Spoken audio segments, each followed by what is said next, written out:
सूखे खेतों और दूर से आती शुष्क हवाओं के बीच बसे रामगुंडम के छोटे से नींद से भरे गांव में सुभद्रा नाम की एक महिला रहती थी।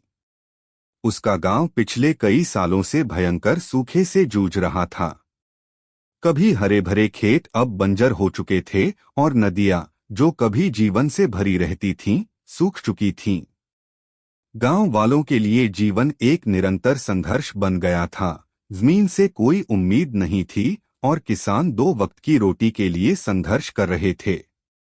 कई सालों से विधवा सुभद्रा ने अपने 3 बेटों राघव, प्रशांत और कुणाल को अकेले ही पाला था। मुश्किल हालातों के बावजूद वह अपने परिवार को एक साथ रखने में कामयाब रही। उसके बेटे अब बड़े हो चुके थे, शादीशुदा थे और उसकी छत के नीचे रह रहे थे। हालांकि घर में तनाव बढ़ रहा था। उसकी बहुएं मीरा, अंजलि और नेहा रामगुंडम की कठोर परिस्थितियों में रहने से थक चुकी थीं। वे सूखे से त्रस्त गांव में फंसी हुई महसूस करती थीं, जहां छोटी छोटी सुविधाएं भी दूर के सपनों की तरह लगती थीं।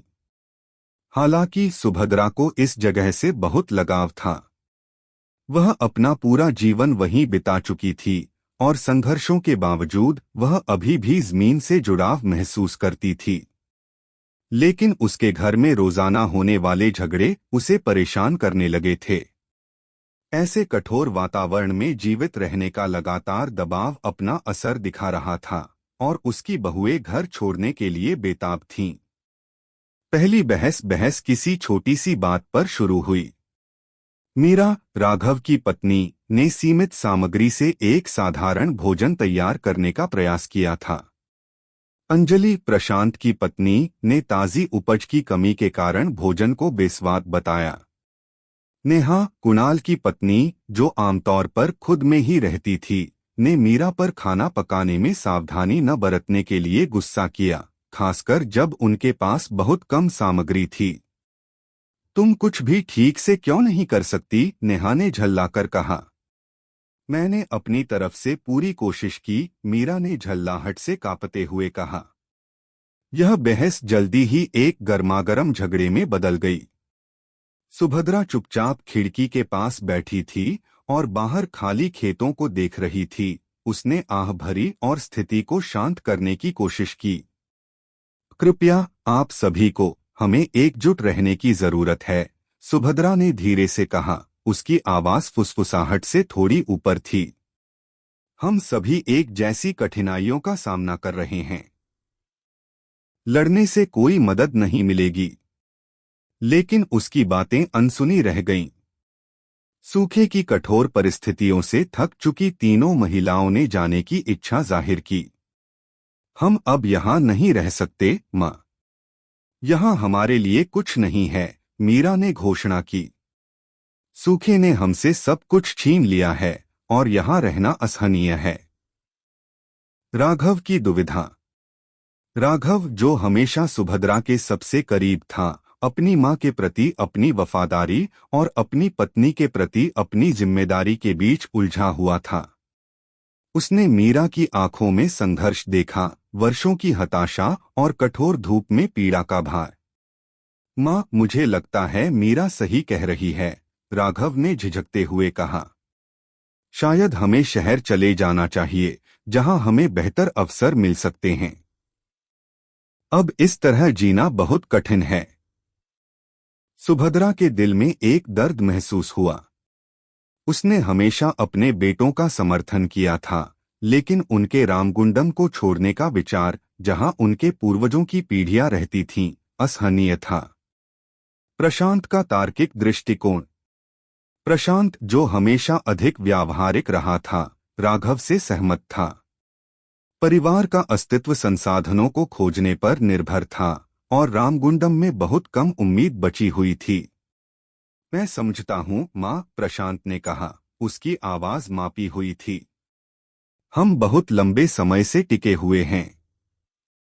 शायद अब समय आ गया है कि जमीन को छोड़ दिया जाए और कुछ नया करने की कोशिश की जाए।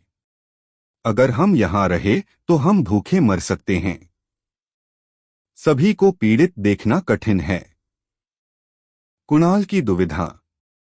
सबसे छोटा बेटा कुणाल ज्यादा भावुक और संवेदनशील था। उसने अपनी मां को देखा, जिसने उसे पालने के लिए बहुत त्याग किया था, अब उसके सामने टूट रही थी। वह सुभद्रा की आंखों में आंसू देख सकता था, क्योंकि वह अपने परिवार को संभालने के लिए संघर्ष कर रही थी। मां, मैं तुम्हें छोड़ना नहीं चाहता, लेकिन नेहा, वह एक बेहतर जिंदगी चाहती है, कुणाल ने बड़बड़ाया। मैं टूट गया हूं। तुम हमेशा मेरी मार्गदर्शक रही हो, लेकिन मेरी पत्नी को भी मेरी जरूरत है। नेहा ने कुणाल की झिझक को भांपते हुए जोर दिया। तुम अब इस सूखे में नहीं रहना चाहते। यहां कोई भविष्य नहीं है। अंतिम निर्णय। कई दिनों के संघर्ष और चर्चा के बाद निर्णय लिया गया। महिलाओं ने अपने बैग पैक किए और बेहतर अवसरों की तलाश में पास के शहर जाने का विकल्प चुनते हुए रामगुंडम छोड़ दिया। सुभद्रा दरवाजे पर खड़ी थी, भारी मन से उन्हें जाते हुए देख रही थी, लेकिन उसने उनसे रुकने की भीख नहीं मांगी। उसे विश्वास था कि उन्हें अंततः अपनी गलती का एहसास होगा। घर में सन्नाटा बाहर की गर्मी से भी ज्यादा दमनकारी लग रहा था। कभी चहल पहल से भरा घर अब खाली हो गया था। राघव की दुर्घटना। महिलाओं के जाने के कुछ ही दिनों बाद राघव, जो नई नौकरी पाने के लिए शहर जा रहा था, एक गंभीर दुर्घटना में शामिल हो गया। सालों की उपेक्षा के कारण पहले से ही उबड़-खाबड़ और सूखी सड़कें बारिश की कमी के कारण और भी खतरनाक हो गई थीं। उसकी कार फिसल गई और एक पेड़ से टकरा गई, जिससे राघव गंभीर रूप से घायल हो गया। सुभद्रा अपने दुख के बावजूद अस्पताल में उसके पास दौड़ी। उसका दिल डर और प्यार दोनों से भरा हुआ था। मुझे माफ कर दो माँ, राघव ने कमजोरी से फुसफुसाया। मुझे तुम्हारे साथ रहना चाहिए था। सुभद्रा ने उसका हाथ मजबूती से पकड़ लिया। ऐसा मत कहो। तुम इससे उबर जाओगे। हम एक परिवार हैं। महिलाओं का पछतावा शुरू होता है। जो महिलाएं गांव छोड़ चुकी थीं, उन्हें जल्द ही अपने फैसले का बोझ महसूस होने लगा। उन्हें लगा कि उन्हें एक नई जिंदगी में शांति और सुकून मिलेगा, लेकिन वास्तविकता इससे बहुत अलग थी।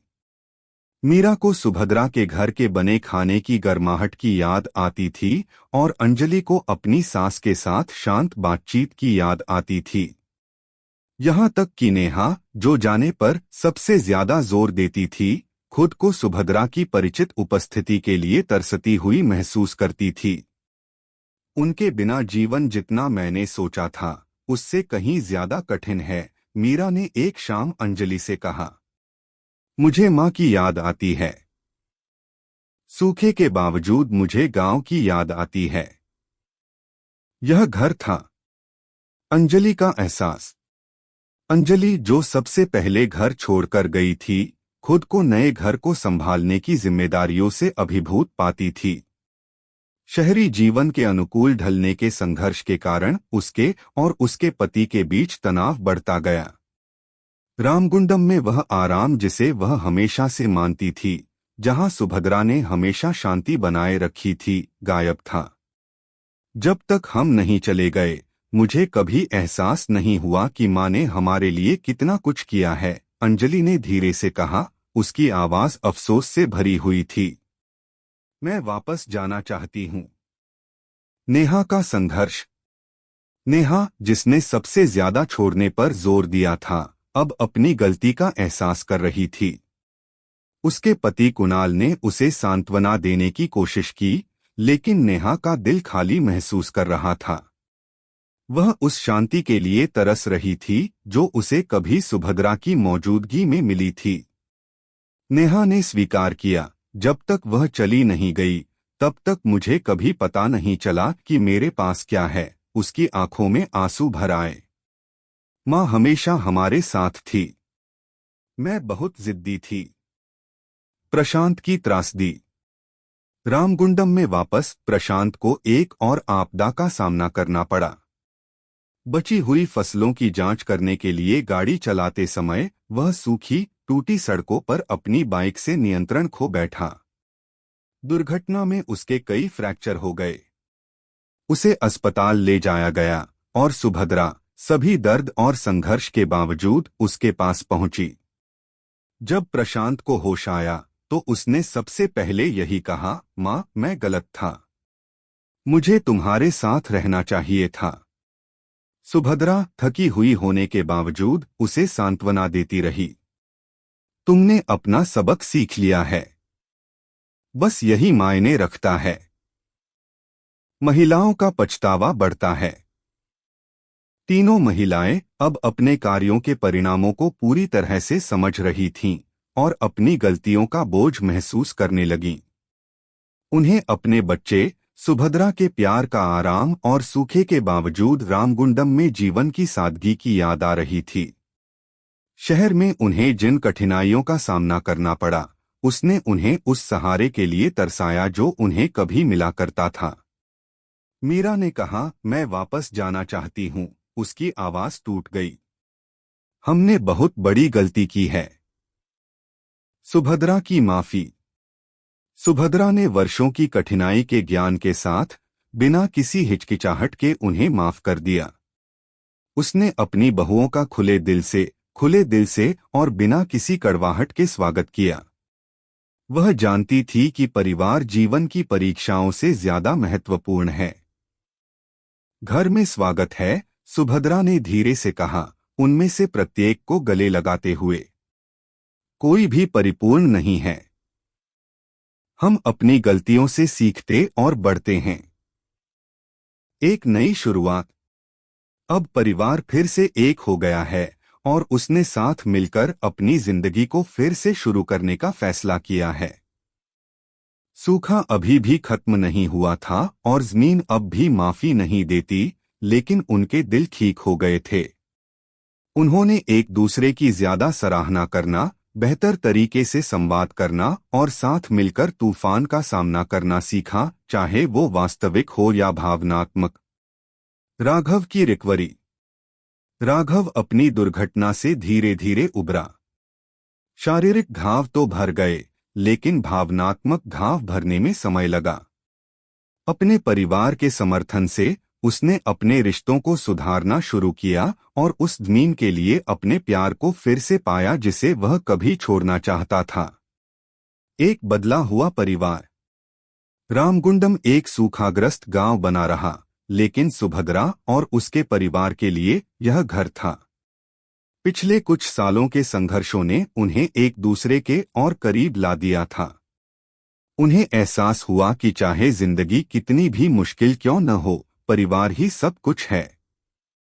झगड़े और निराशाएं जिंदगी का हिस्सा थीं, लेकिन प्यार, माफी और एकता ही उन्हें आगे बढ़ने में मदद करती थी।